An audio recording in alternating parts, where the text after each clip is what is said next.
بسم اللہ الرحمن الرحیم۔ عزیز طلباء، السلام علیکم ورحمۃ اللہ وبرکاتہ۔ امید ہے آپ خیر و عافیت سے ہوں گے۔ اللہ تعالیٰ آپ کو ہمیشہ اپنے حفظ و امان میں رکھے۔ عزیز طلباء، آج کا ہمارا موضوع اس نظم سے آدمی نامہ فہرست میں شامل 13واں سبق ہے۔ یہ عزیز طلباء، اس کے شاعر نذیر اکبر آبادی ہے۔ پچھلے لیکچر میں آپ لوگ دیکھ چکے ہیں۔ آپ جانتے ہیں ان کا اصل نام ولی محمد ہے، اور ان کی وجہ شہرت عوامی موضوعات کے اوپر، سماجی معاشرتی موضوعات پر لکھی گئی شاعری ہے۔ انہیں عوامی شاعر بھی کہا جاتا ہے۔ ان کی یہ لکھی ہوئی نظم حیت کے اعتبار سے مخمس ہے، 5 مصروں والی شاعری ہے۔ بورڈ میں پورا بند نہیں آتا، یہ آپ کو پہلے بورڈ کے پیٹرن کے حوالے سے کر دیا گیا پچھلے لیکچر میں۔ آپ کو 2 مصرے یعنی ایک شعر کی شکل میں تشریح کے طور پر اس میں سے سوال پوچھا جا سکتا ہے۔ آج ہم پہلے 3 بند کی تشریح پڑھ چکے تھے، آج ہم چوتھے بند کی تشریح پڑھیں گے۔ چوتھے بند کی طرف آتے ہیں۔ عزیز طلباء، ریڈنگ کے دوران آپ کو مشکل الفاظ کے معنی بتائے جائیں گے، اور اس کے بعد ہم ہر شعر کا مفہوم بنائیں گے۔ توجہ کے ساتھ سنیے گا، مشکل تراکیب کے معنی نوٹ کیجیے گا۔ یا آدمی پہ جان کو وارے ہے آدمی، یا کی موجودہ املا یہاں ہے، اور جان وارنا، جان قربان کرنا، اور آدمی ہی تیغ سے مارے ہے آدمی، تیغ تلوار کو کہتے ہیں۔ اس کا درست مفہوم بنے گا، اس دنیا میں ایک آدمی دوسرے آدمی پر جان قربان کر دیتا ہے، اور دوسری طرف ایک آدمی دوسرے آدمی کو تلوار سے قتل کر دیتا ہے۔ عزیز طلباء، اس کی تشریح کرتے وقت ہم لوگ دونوں مصروں کو علیحدہ علیحدہ تشریح کریں گے۔ تشریح اس طرح کی جا سکتی ہے ابتدائی طور پر کہ تشریح طلب شعر کے اندر عوامی شاعر ولی محمد، جن کا اصل نام ولی محمد اور قلمی نام نذیر اکبر آبادی ہے، اس نذیر اکبر آبادی نے اپنے اس شعر کے اندر جو ہے وہ آدمی کے مختلف کردار اور مختلف حالتوں کا تذکرہ کیا ہے۔ پہلے مصرع میں شاعر کہتے ہیں کہ آدمی ایک ایسا، اس دنیا میں بعض ایسے لوگ پائے جاتے ہیں جو دوسروں کے اوپر اپنی جان قربان کرنے کے درپے رہتے ہیں۔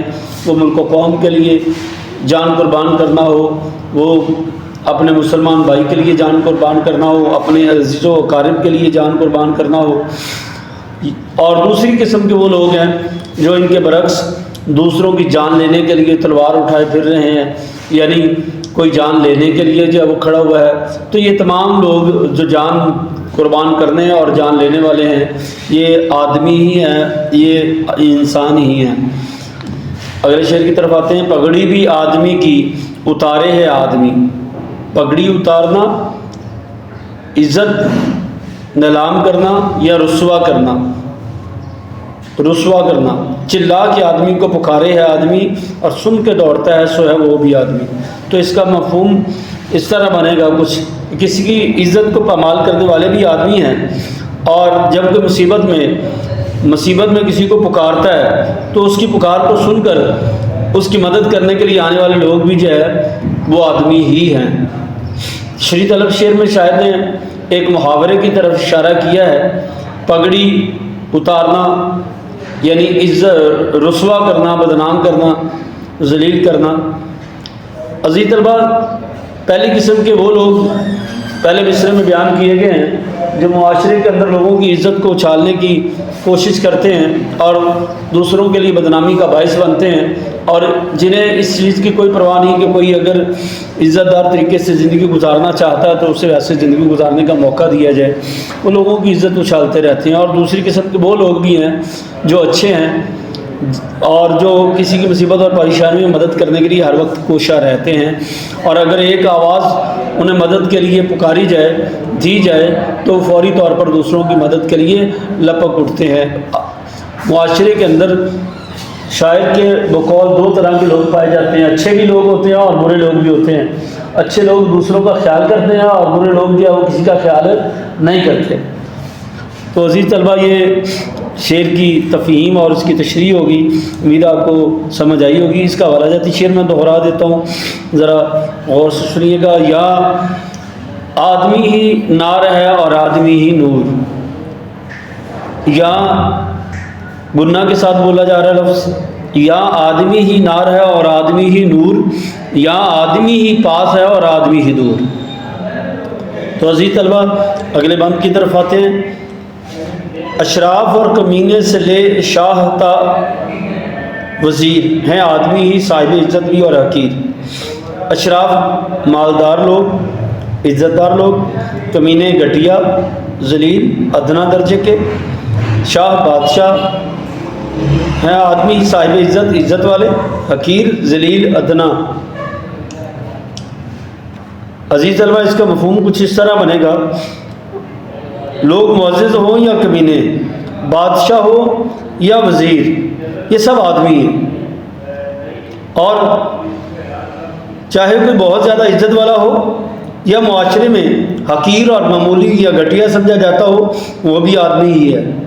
شریعت طلب شعر میں شاعر نے پہلے مصرع کے اندر عزت دار معاشرے کے عزت دار لوگوں کا تذکرہ کیا ہے، جو اپنی مال و دولت اور شان و شوکت کی وجہ سے بھی عزت رکھتے ہیں، اور اپنے اخلاق و کردار کی وجہ سے بھی بعض لوگ عزت رکھتے ہیں، اور کچھ گھٹیا لوگ ہوتے ہیں جو اپنی بد کرداری کی وجہ سے معاشرے میں اپنا ایک برا امیج بنائے بیٹھے ہوتے ہیں۔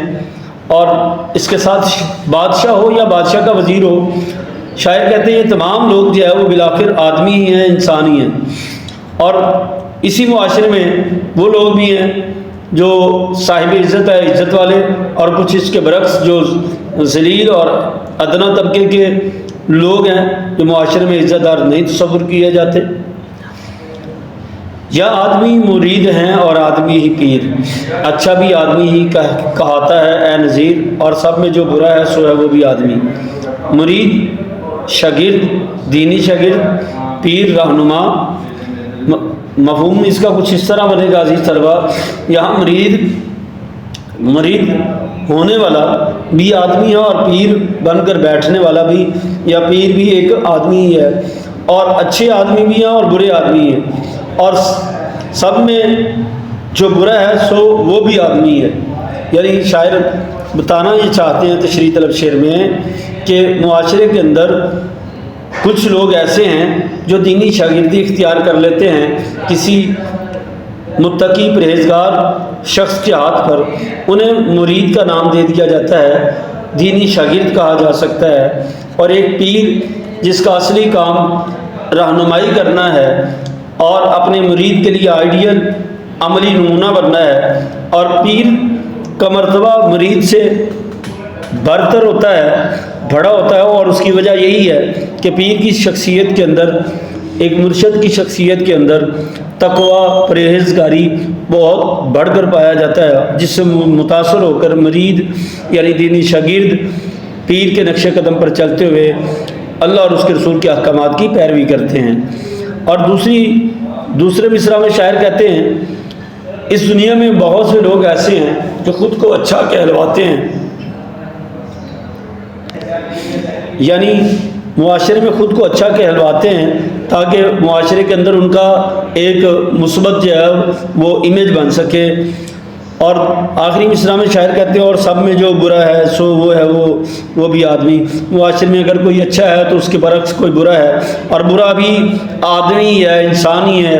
شاعر نے اصل میں اس پوری نظم کے اندر انسان کے کردار کے بارے میں، انسان کی مختلف حالتوں کے بارے میں، انسان کے آدمی کے مختلف روپ کے بارے میں جو ہے وہ تذکرہ کیا ہے۔ عزیز طلبہ امید ہے آپ کو اشعار کی سمجھ آئی ہوگی، مشکل ترکیب کے معنی آپ نے سمجھ لیے ہوں گے۔